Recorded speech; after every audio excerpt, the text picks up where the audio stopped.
Formula Access. We've got a different direction here. Spanish F4. I bring to you Miron Pingasov, who is a young driver in Formula 4, who is working his way up. You guys, this young man is an incredible person and comes from an entrepreneurial family who resides in Barcelona, Spain.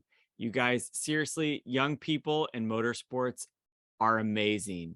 Listen, learn, apply this to your life, apply this in all areas of your professional and personal lives. This young man is just an old soul, a wise person. He will explain how he got into this, his struggles, his passions, his pinch me moments. You guys, seriously, like, these are such killer conversations. I can't wait for you to hear it. Subscribe, like, comment, follow us on YouTube. We're on Quora. We're on TikTok. We are on everything. You guys come find us. Please give me suggestions of people that you'd like to see on the show. I have got scheduled shows till the first quarter of next year. We have people coming on that I can't give out the name yet because we have not recorded it yet, but we do have it on the schedule. So please enjoy the show. Hit me up, direct messages. Let me know who you want to see on the show. I will get them on here. Enjoy.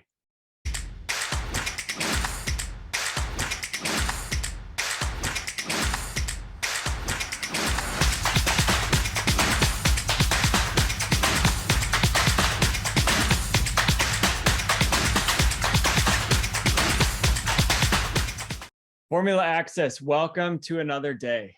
I've got another guest. I promised you I would be bringing motorsports to your doorstep. Today, we've got a very special guest from Spanish Formula 4. Today, we've got Miron Pingasov, young driver, chasing a dream, big plans. Miron, man, welcome. Thanks for coming on the show. Thank you for inviting me. I actually came across Miron on LinkedIn, and connecting with anybody that I can in motorsports. And again, many Formula One drivers don't even have LinkedIn profiles, and so I'm always excited to see when young people and young professionals create profiles and a brand for themselves. And that's one of the things that stood out for me, was when young drivers begin creating a brand because they're thinking far down the road. So Miron, awesome, responded to it, jumped on it, seized the opportunity, doing everything a young driver should be doing to get to the highest levels. Most of our audience is US based. It is growing and expanding outside of the US. Motorsports down here has exploded over the last 2 or 3 years, primarily from Drive to Survive. And, it's given our audience a very high level view of Formula One drivers, team principals, and our show is really kind of stepping in to showcase the thousands of people behind the scenes, as well as drivers and talent coming up through the support series in the junior formula and then the road to Indy as well. So real quick, let the audience know who you are and just kind of high level, what are you doing right now? Yeah, I'm Miron. I'm now 16 years old. Basically, I started karting at 5, and then I really liked it and moved on to the professional series, which is WSK. It's the best series you can race in karting. Yeah, and then I'm here already for 1.5 years in F4. So I did the jump last year, and I did basically 3 races of the closing season of 2021, and I'm doing the full season of 2022, including also the UAE Championship, which I did the first 2 months of this year. How has that jump been, going from karting to Formula 4? That's a big power step. Yeah, it's quite a big difference, because not only the horsepower is different, but also the gears are different. You have more aerodynamics, which you never worked with before. And also the functioning of the team is quite different compared to karting. Karting, like, the team teaches you, of course, to drive quickly and to win races, but also to have fun, because like when you're in karting, you are never sure what is your next step, or like can you do the next step. So karting, yeah, is very fun, especially when I look back at it. But then F4, it already starts to get quite serious. Um, I mean, you have to show results, because sponsors are looking, Formula One Academy teams are looking. So if you really want to make a big step, you have to perform well. And yeah, but it was very difficult, especially for me, comparing to my teammates and what I see this year. It was quite a difficult jump for me, because also I didn't drive for 3 months because I was involved in an accident in karting. And basically that's how I ended my career, with a broken collarbone, and then I moved to F4 after that. How's the season gone? Yeah, last season when I started was quite good. I was very motivated, and the last 2 races, I mean, was tough, because I was the youngest ever person to compete in F4, which is you can only compete at 15, and was quite good. This season is a bit more difficult. People came that are at my level or even higher, and at the same age, so everyone is pushing really hard. But I had some good, decent races. For example, the first round of the F4 was in Portimao, and I finished the race in fourth and eighth, which was very important because it was in the points. And especially I enjoyed the race where I finished eighth, because I started P22 due to a penalty.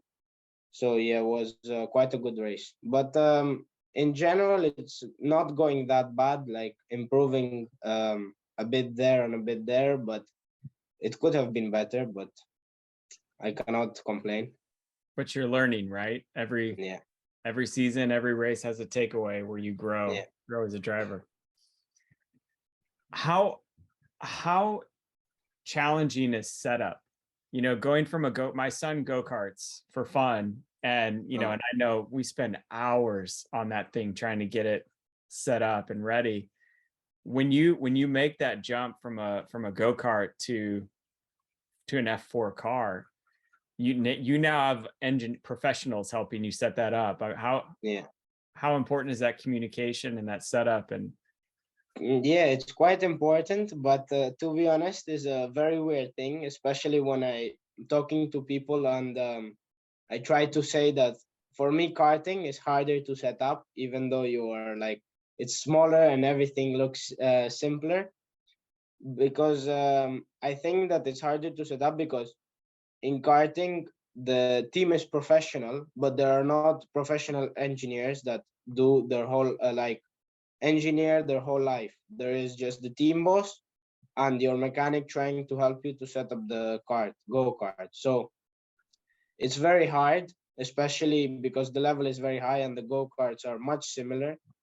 But in F4 is also quite hard, because especially this year we are MP. I'm in MP Motorsport is racing against Campos for the team championship, and it's very hard to set up the car to make it as fast or even faster, because of course you have the toe, the camber, the caster. You can change a lot of things, except the engine maps in F4. You cannot touch them, and yeah, you can also work with aerodynamics. So it's also very important to have straight line speed, which you have to do with less rear wing.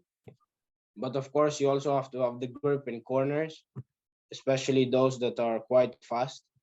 So you have to compromise a bit and really look at the data, spend a lot of time looking at the data to properly understand it.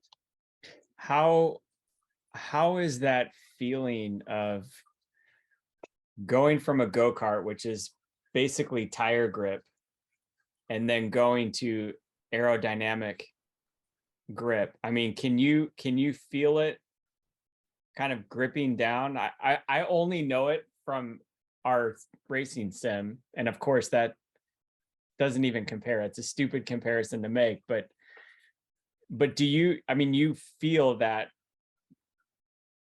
Yeah, you do. Aero grip. Especially, I mean, you do, and that's like one of the most important things that you have to learn when you go into when you make the swap from karting to F4, because it's basically you are scared to go fast in the corner, but you know that this car allows you to go fast in mid speed. So you really have to trust your car and trust the aerodynamics that they will do their job and basically make it that the car sticks to the ground and you don't go off. But I meant that especially you feel the aerodynamics, because in a race, even though they say that F4 doesn't really have aerodynamics because the front wing is very tiny and the rear wing is quite tiny compared to other F2, F3, and F1, you still feel it, especially when you lose the front wing in an incident.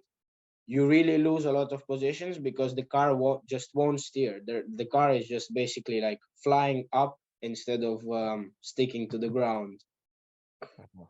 I went at one point in my life before I die, I want to take a open wheel car out and feel the aerodynamics one day. Yeah, One yeah. day. No, but it's very nice. Especially I try to do this with my partners. If I have like very good relationship with them, I try to always organize something like that. But lately and normally it goes quite hard because they're from different countries, and basically, yeah, it's difficult to also fit it in the schedule.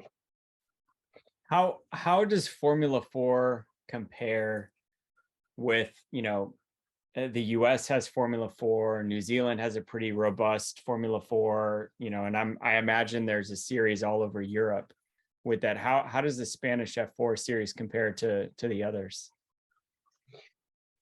Yeah, I mean, the ones that I know, of course, I know that nearly every country has F4, but the ones that like I focused on the most, which is UAE F4, F4 Italian, and the German championships, which all of them use the same chassis.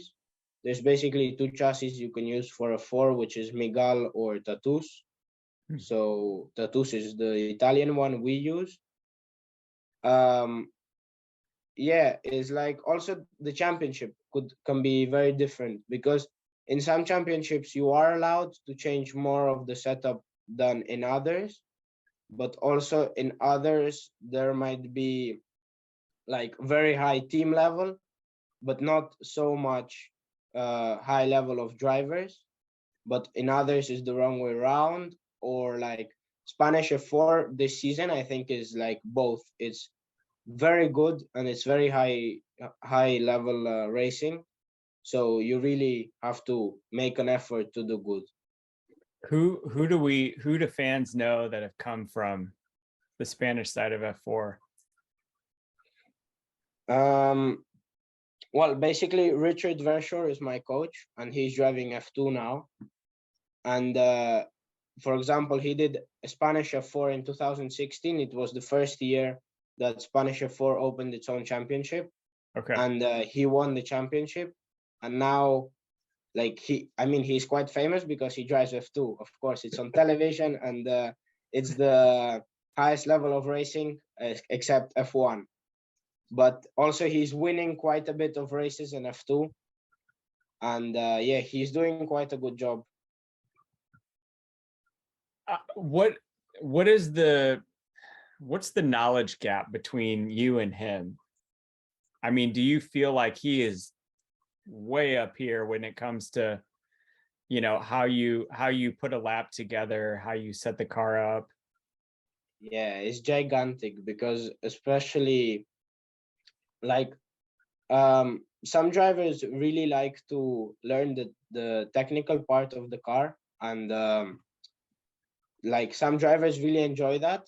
And I like really enjoy reading about the car and also knowing about the car.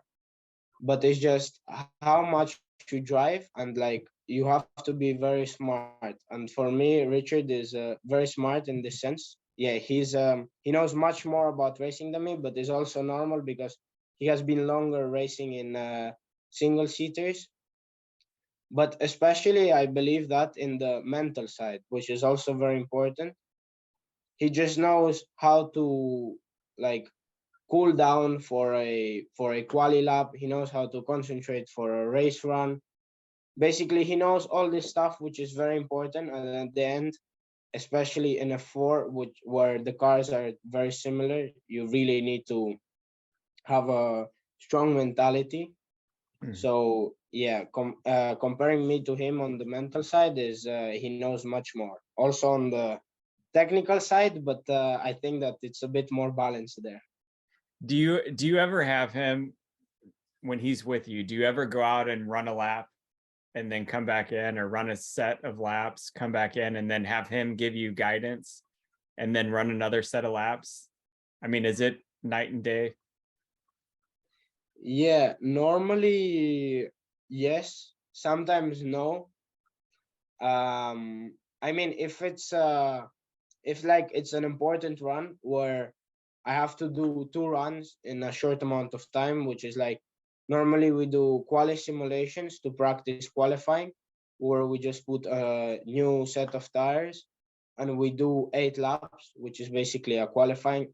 Qualifying is always 8 laps, and you have to really put it together, all the sectors. So normally there, yes, he talks to me in between sessions because normally we do head-to-head sessions. And also with my engineer, he normally downloads the data, and whilst I'm sitting waiting for the next session, they both come. My engineer turns the computer around so I can see my braking shapes, my throttle application. Richard starts explaining to me about the basically what I'm doing wrong, what I'm doing good. So it's also very important to know what you're doing good, because like that, you know that that sector is solved. You have to think about other corners, other sectors, and not over push basically in that sector because you're doing fine. Yeah, it's How very hard. It's a lot of things to talk about, and is yeah, like for me, this is the probably the only subject I can talk about all day with some person if they're very interested. But at the end of the day, I think it's just they're gonna have like a meltdown because it's too much information. It's just there's so many complicated things. I joke with other dads. So when we go out to dinner with friends, you know, because of Drive to Survive, the conversation flows more into racing and my son's go-karting, and you know, they ask about, you know, if he had a bad day or whatnot, and it's like, well, we got the cart set up correctly, and then the sun came out, you know, and it just totally changed the way that we set up tires and the grip, and then you know the track got hot, and you know it just, and then the clouds came back out and it cooled off and a breeze came through and it totally changed it again, and you know their their ears start smoking at that point. So Yeah, but it's true. I mean, it's so many factors, and you cannot just say good or bad. It's not just black and white. It can sometimes be gray.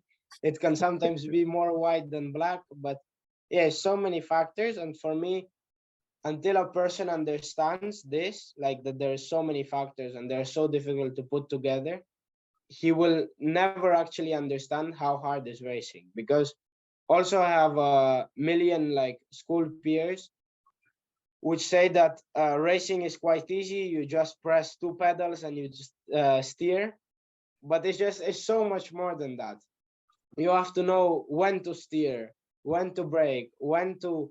You have to also be strong on the physical side, strong on the mental, and it's just I would never, even if like a person is playing another sport or I don't know, just separate sport from racing, I would never like think to say, oh, it's easy. I would like try to listen and try to understand, but it's just I know that in sports is so many factors, and especially in racing where you have a car, you have yourself, you have your engineers to talk to, the team boss. There's so many factors. So yeah, it's quite funny, but I mean it's true.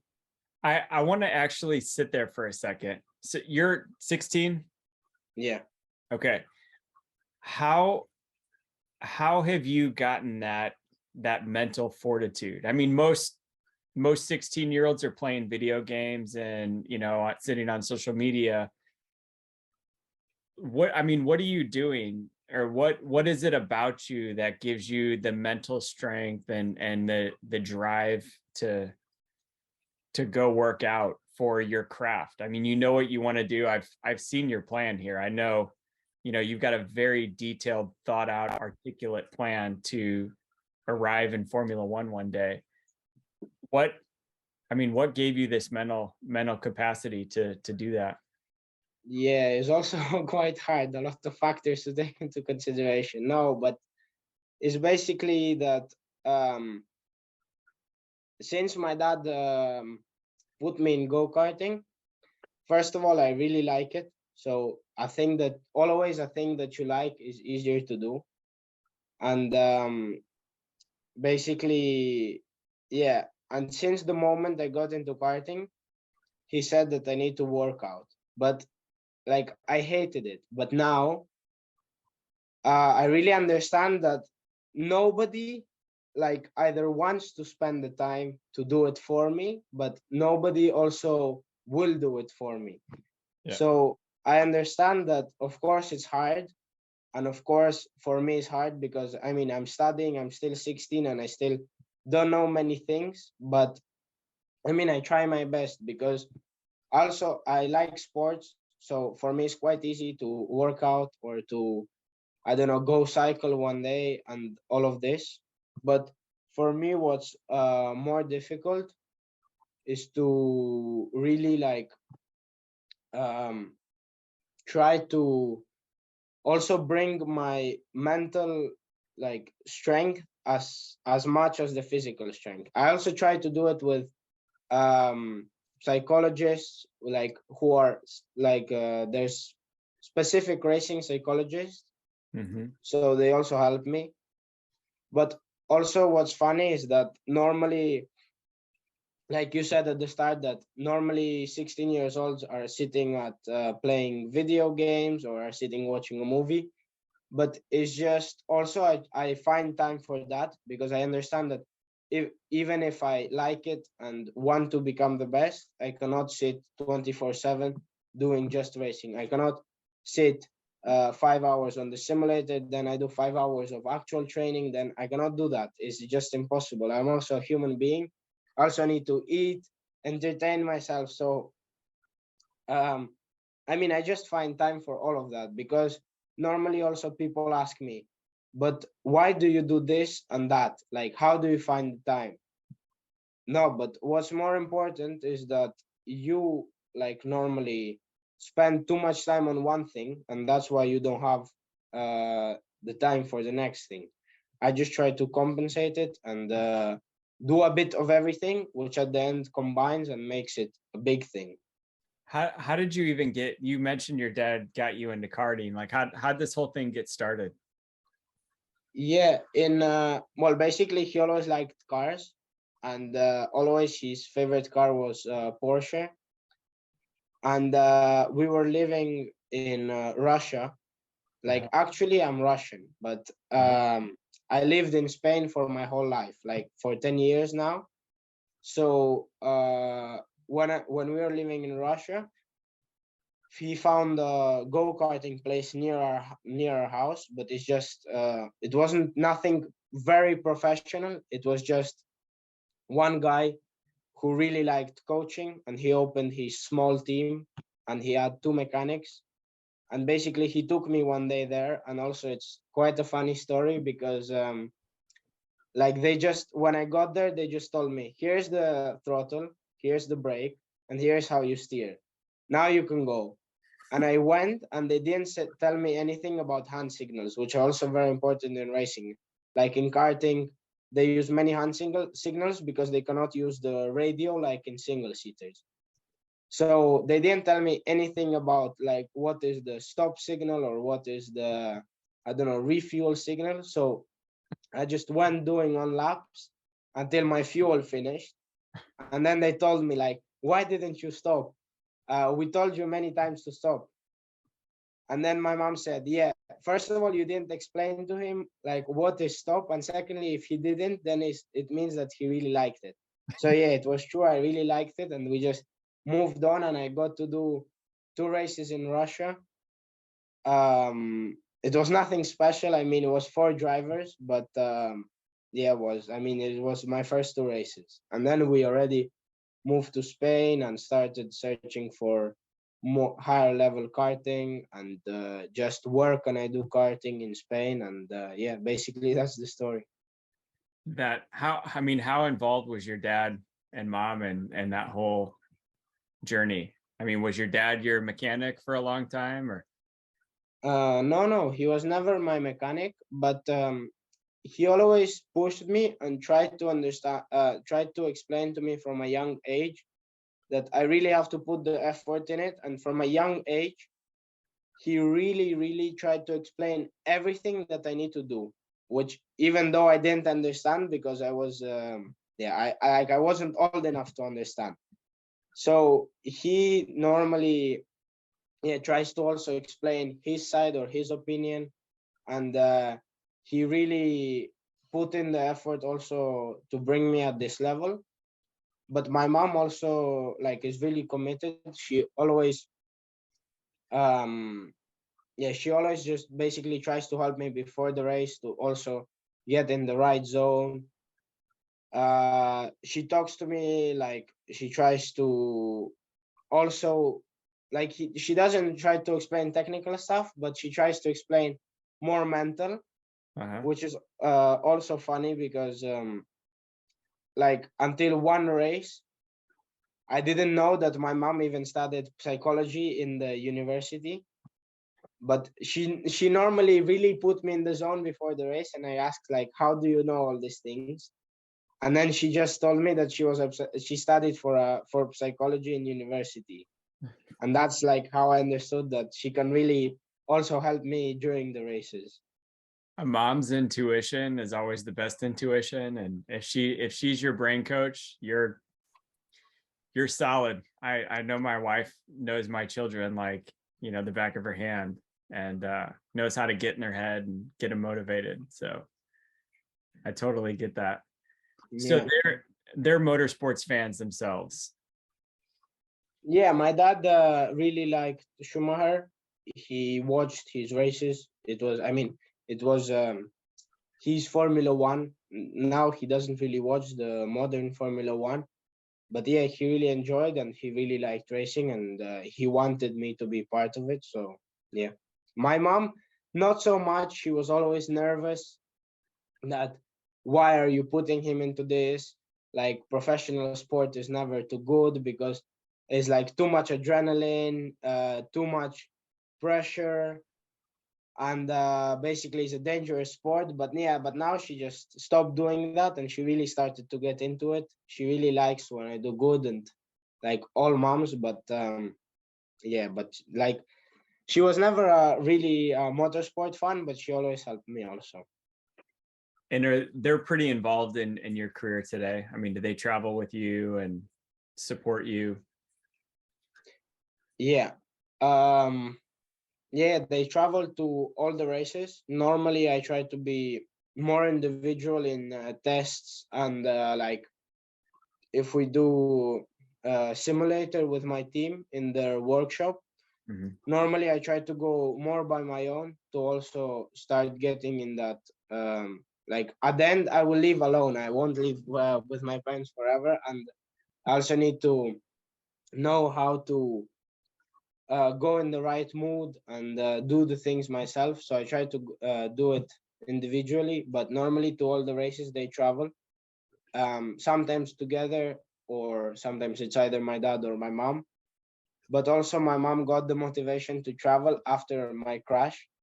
Basically, yeah, when I crashed, she said that she's going to every race because if I need some help or if I go into some hospital, then she wants to be by my side. So yeah, now from now on, she's always there. Good parents, man. Good parents. So have you mainly supported this? Look, I know once you get into regional and national karting, the cost for this type of career is massive. Are they, are they supporting you? Do you have sponsors? Are they helping you find sponsors? Are you doing it yourself? Um, yeah, I try to do it myself. I found some myself, like this year during the UAE Championship, I had the Woodville litigation funding. Mm-hmm. Yeah, he's a very good guy. He helped me a lot, and yeah, this one I found myself. Like he always he knew my family, but it was like we sat down for a meeting, for a phone call, and basically we got into this agreement. And then I also found another one myself, which is he works with me from now on.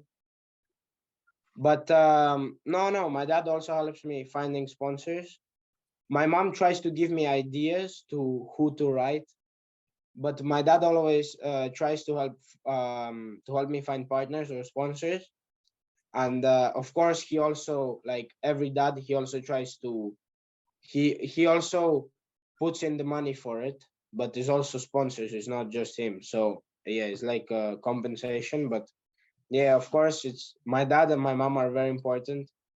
Not only for the support, but also for the like actual racing. It's not cheap. Yeah, it's not. It's not. But what at your level at F4, Yeah.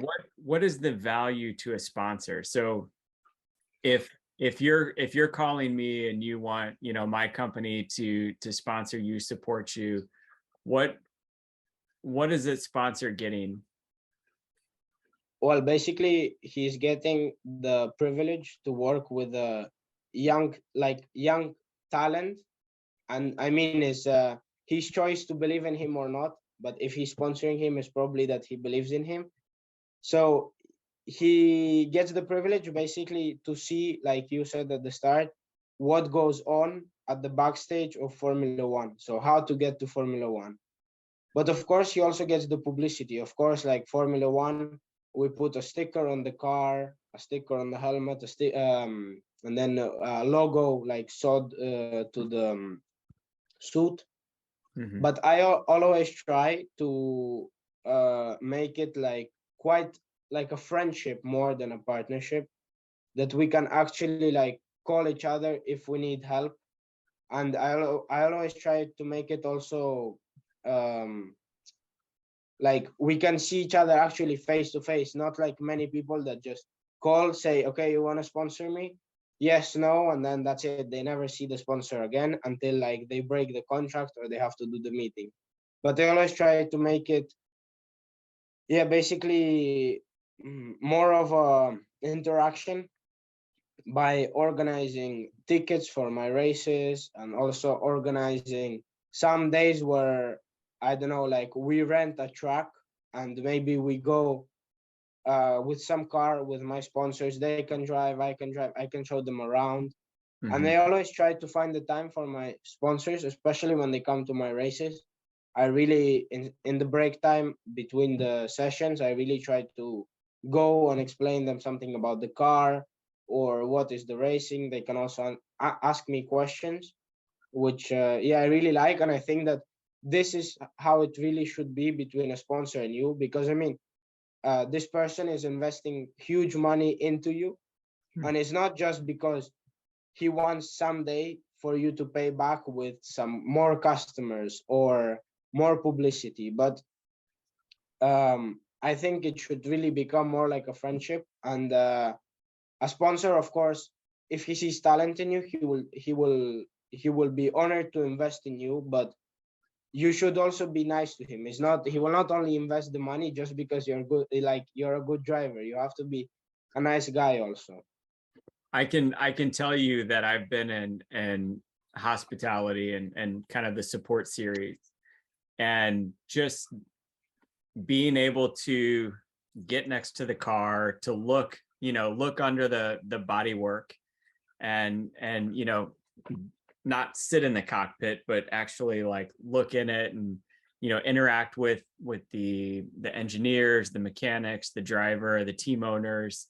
It's a really great place for businesses to connect with other businesses. And even if I come and I am your sponsor and I come to a race and I bring clients, business partners, whatnot and expose them to that world, it helps you, create more sponsor opportunities, but B, it helps me connect to my business partners and my customers as well.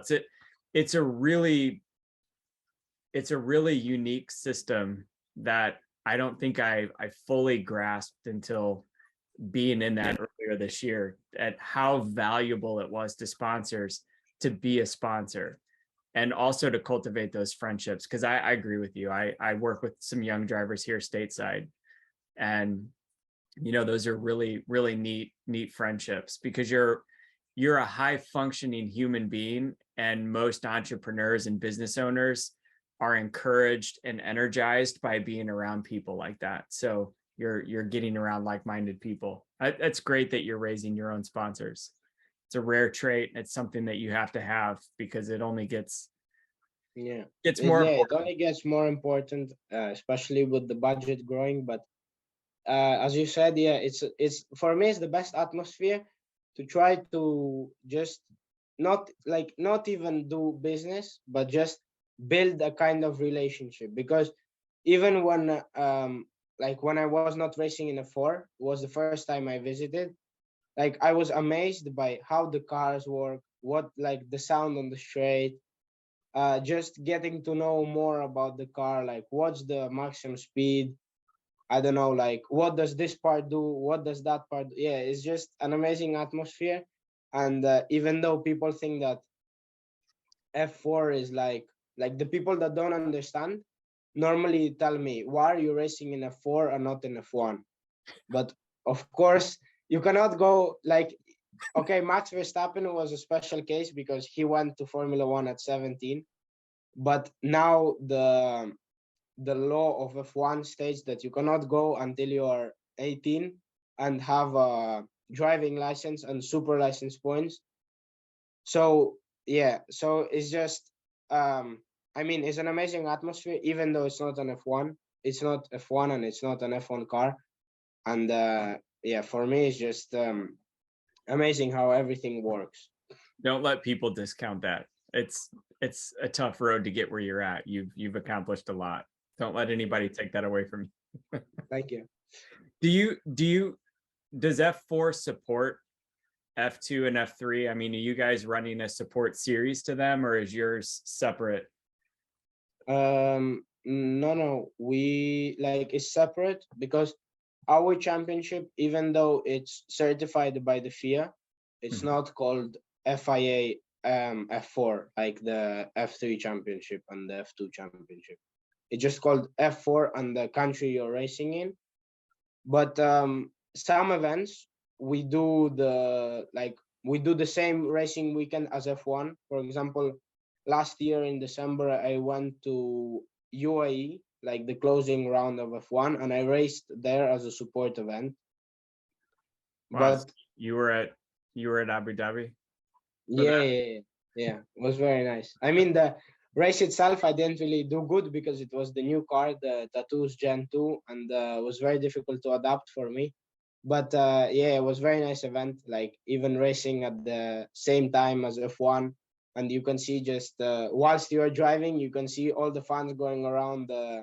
It's very nice. But but normally it's quite separated, and it's quite prioritized. Even the F2 have for example, one premium pass that the drivers get, that is, if they want to give it to a sponsor, is only one pass that you get, which you can go into the F1 paddock.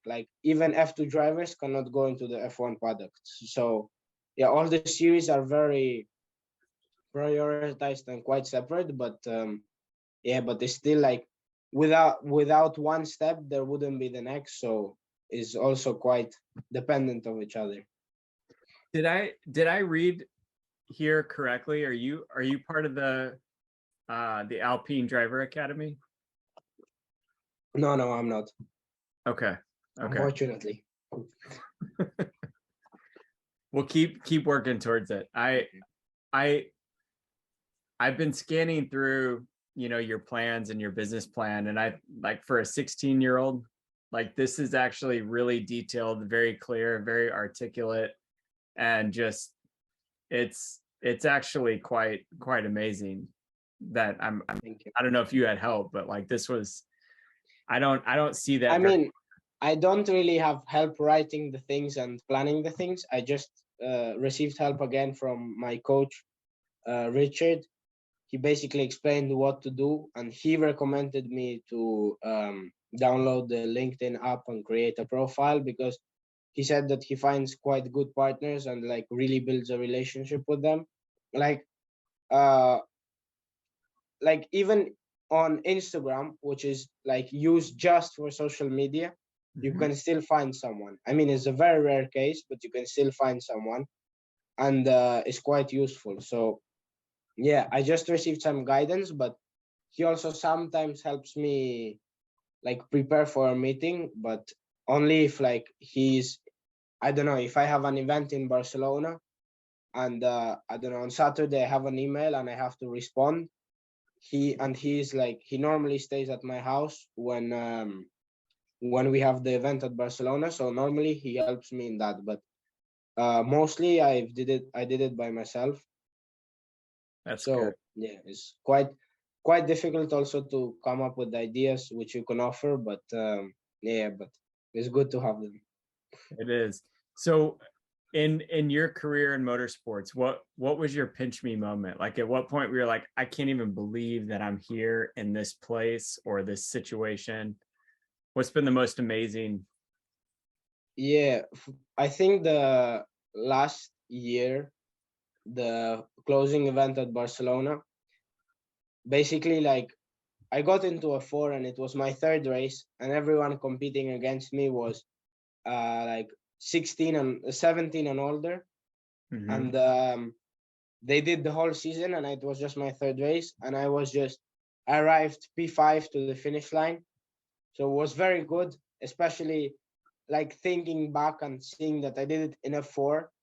It's not karting anymore. It's like important result. It already starts showing that you can be there in the top five, which is the most important positions, because even in Formula 2, you have to get the top five in the championship to get just the super license for F1 to get enough points.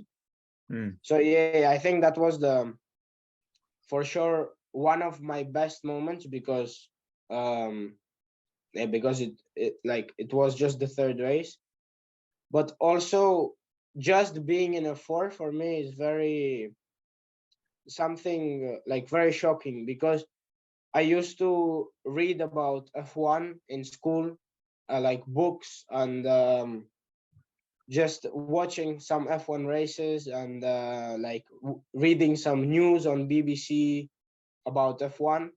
And I always used to say that Spa-Francorchamps is my favorite track, and I always dreamed of racing there. And then I'm actually racing now on this track. Yeah, it's something very unbelievable. I never thought when I was in karting that I would achieve this, but even achieving not like the result, but even achieving being in a four and racing on a track you always dreamed of, I think is very important. Like yeah, you should always encourage people not to give up on their dreams, which like is also very important, because no matter how much effort you put, and no matter how much I don't know, like uh sweat you drop, it doesn't matter if you give up on the dream, you should always continue on it. How was Eau Rouge?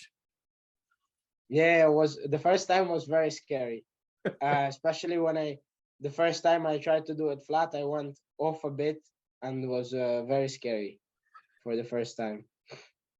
Do you still kart? um no, like I did just one karting day with again my coach and his coach from karting, just to change a bit, and to it's also very good to learn to adapt to things quickly by changing cars and all of this. But no, I don't do it regularly. I might go another day, but no, I don't. How important is marketing to you? And I mean that through social media platforms, through I know you guys have done, I've seen some of your stuff that you've done with your coaches and your team and whatnot. I mean, how important is that to people knowing who you are? Yeah, it's very important, especially in higher classes, because of course at the end the sponsor always wants good results, but also he wants for a large public to see you. So it's very important. Sometimes you have to do silly things to get the views and the followers. But even though I'm running my account now for 3 years, I still barely understand how it works, because some days I can get like quite a good public, but other days I cannot. And like sometimes when I'm sleeping and I wake up the next day and I see that I growed some followers, I still don't understand how it's possible, because I understand that some people have different time zones, but it's still like most of the people that follow me are sleeping. So I don't really understand how it works, but it's very important.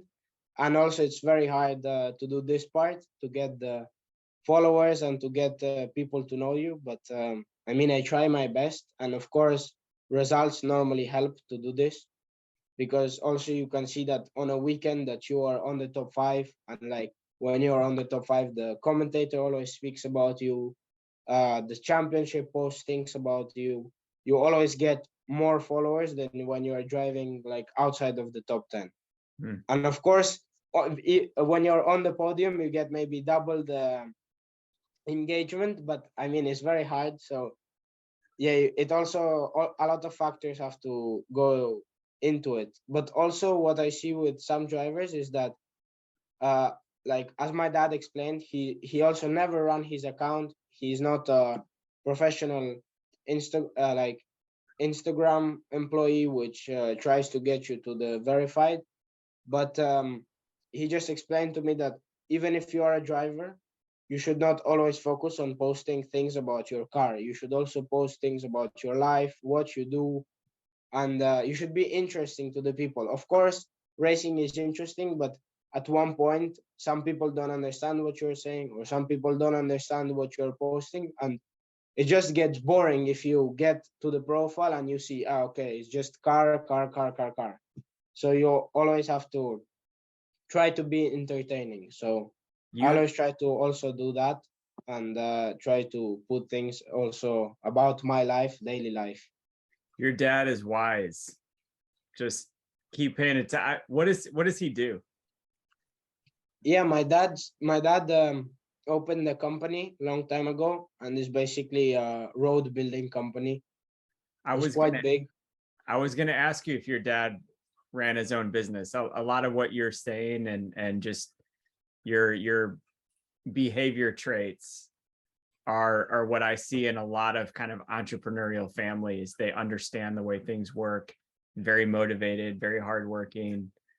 I now I'm putting all the pieces together. I I see all this because No, that no, but he runs his own company, but like he's also wise in things that he doesn't do, because also about Instagram, he doesn't run the Instagram for the business. It's just some some content manager is running for the business.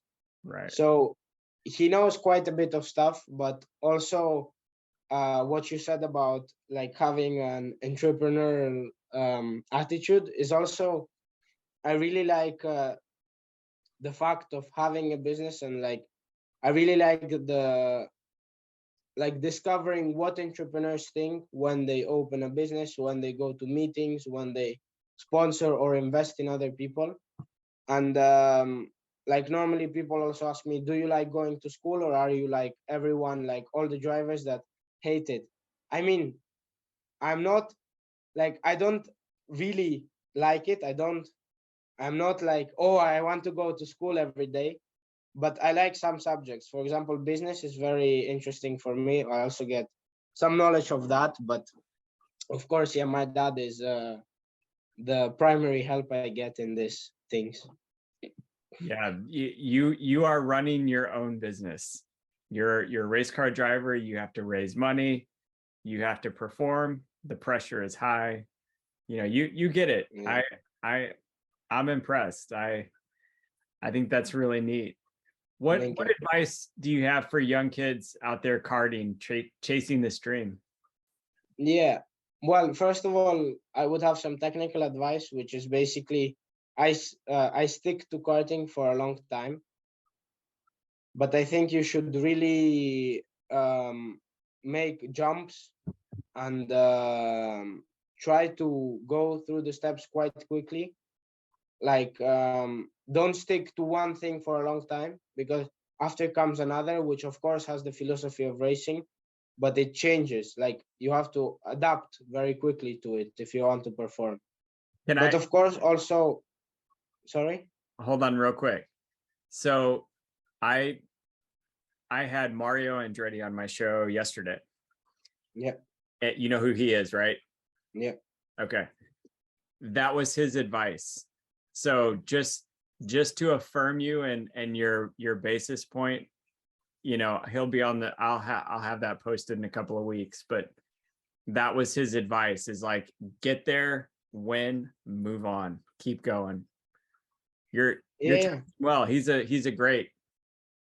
Yeah, but especially in higher classes where it's just you get like maximum 2 chances, 2 years, you cannot really stick to it. You should really try to put as much effort as possible and do the right thing quickly. But on the other hand, I would recommend to really to, after not wonder and regret why didn't I do this, you should really, really, really put your effort, even though you think or you don't believe that you someday you're getting to into cars, or someday you might be F1. You should really always put the effort. And even though if for like currently it's difficult to find the budget, it's not like only for you.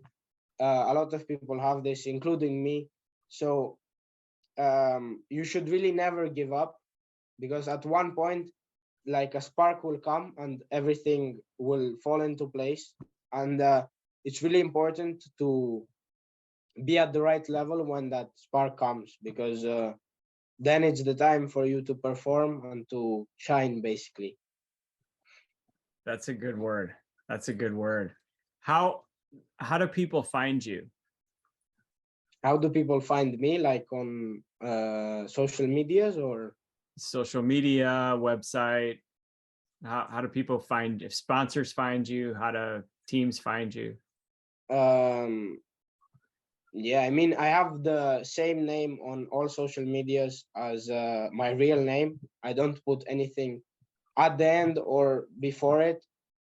And normally people, I mean, people find me if they're interested, like also to see what you have to do to become a racing driver, or